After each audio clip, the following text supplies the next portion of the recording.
This is the social development theory from Lev Vygotsky, put together by Whitney James.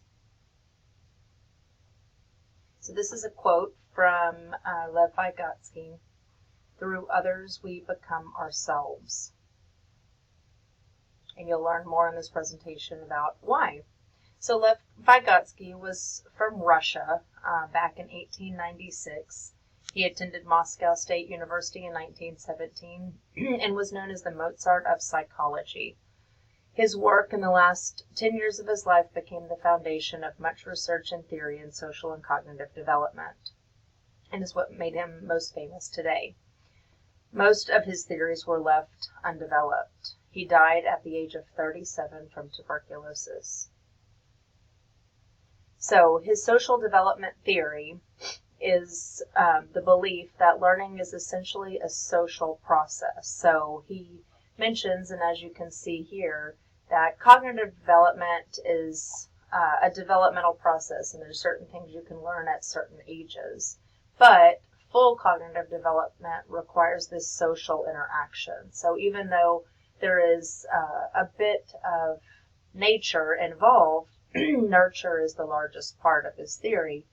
And that leads to this final piece of development, having a more knowledgeable other, which is the MKO, learning from someone who can teach you, kind of like we talked about the mediated learning experience, and bringing you into this optimal range of learning called the zone of proximal development that you'll hear more about in the book in this chapter and then some future chapters.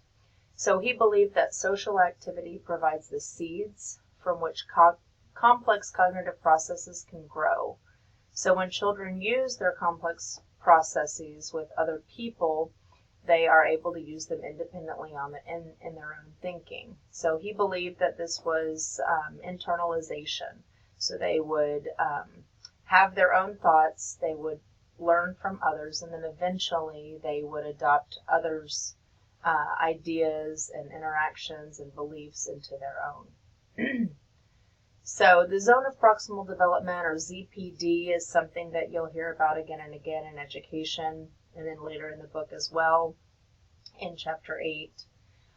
But he talks about this is the optimal zone that you should be working in. So the beginning is what you already know, what you can do independently, and the end is what you cannot do at all, what you can't even do with help.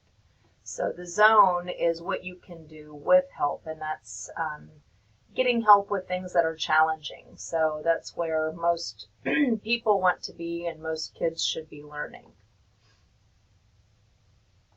So he also said that play is not just something that kids do because they're bored, but it's something that's important for children to do, to play together, to practice modeling behaviors, to be able to pretend that they're doing adult things.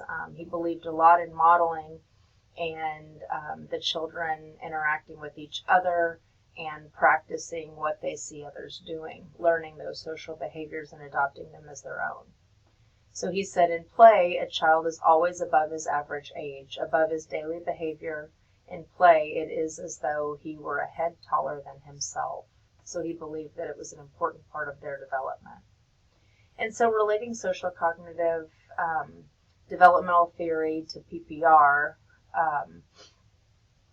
these four different standards relate to it. So this first one talks about the importance of being able to demonstrate an understanding of physical changes that occur in childhood through factors of the student's own health and in ways physical development impacts development in other domains. So this idea that development in one aspect impacts development in another, and so how cognitive development can affect social development and vice versa is an important part of his theory that relates to our standards in education. And then in this standard D of competency 4, being able to recognize characteristics of students at different developmental levels can impact your teaching and learning. So the same thing, maybe bringing play into kinder and first grade classrooms to allow them an opportunity to practice behaviors is important for them, or having time on the playground to be able to do that. And having an understanding that kids developmentally may have a limited attention span and other types of things.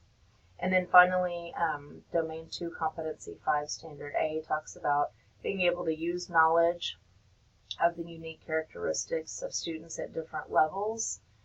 So being able to understand how to teach children within their ZPD, helping them to collaborate with peers who may be more knowledgeable, or with you as the teacher, respecting the community and the people in it, which is a part of that socialization. And then the last competency, Domain 6 Competency 11, engaging families, parents, guardians, and others, because Vygotsky's theory about the importance of socialization should encourage parents to become involved, to play a role, for you to recognize the importance of parents and guardians in the child's life, bringing them in for career days and other things like that to help share the culture, especially if they have a culture that's different from the school's culture.